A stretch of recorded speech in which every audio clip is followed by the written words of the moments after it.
Une réunion d'évaluation sur les plans sécuritaires, développement et social dans les entités de gens libérés par l'Alliance Fleuve Congo M23 s'est tenue à Goma, chef-lieu de la province Nord Kivu, ce mercredi 7 mai 2025.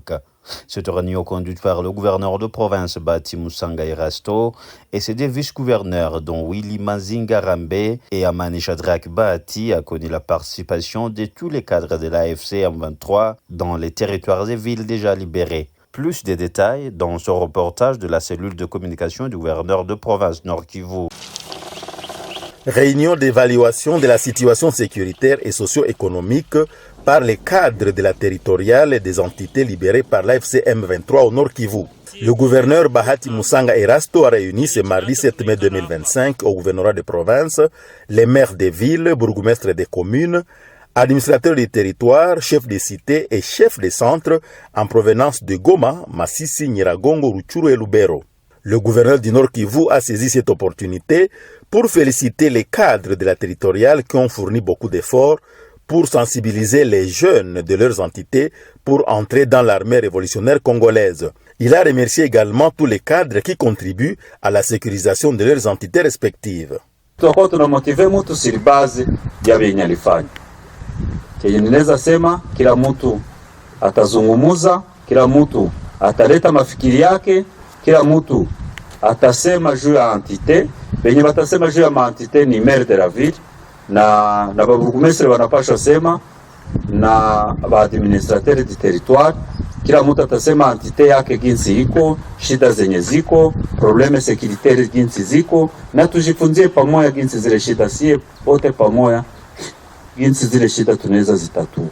deux vice-gouverneurs, Willy Manzi et Bahati Amani Shadrach, chargés respectivement de l'administration et finances, ont insisté sur les changements de comportement qui doivent caractériser les nouveaux cadres de la territoriale au Nord Kivu. Plusieurs préoccupations ont été soulevées par les chefs des différentes entités, liées notamment à la sécurité, aux infrastructures de base et aux frais de fonctionnement. Lakini barabara inaomba ifunguliwe tangu Luofu tufike Pita Kongo, tuende mpaka Bunyatenge na tufike Musia. Kusema passage kuwe fluide pale.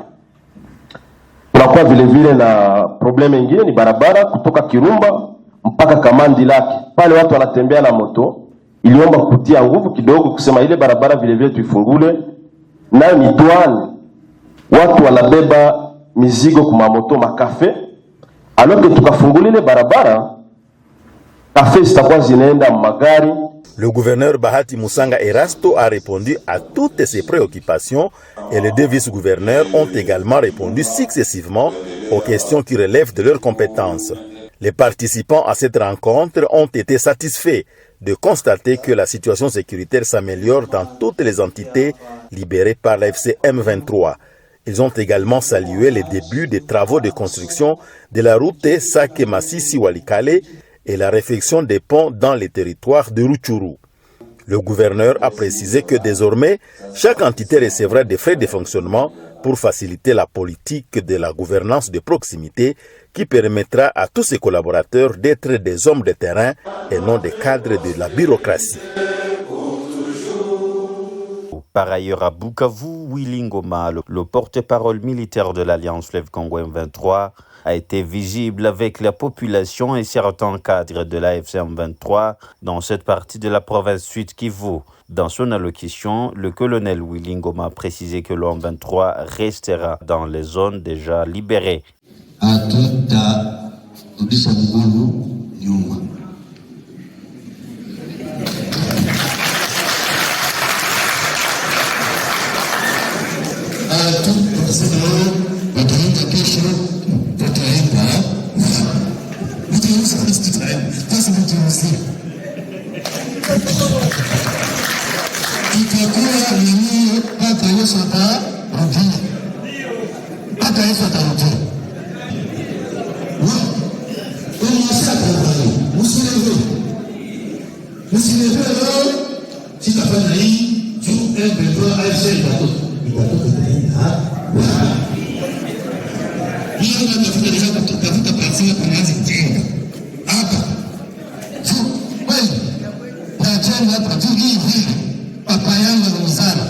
Mungu wa Israeli tout le monde. Papa yangu alifanya mariage na mama hapa kuna mtu hapa. Hapa. Ukabutu hapa.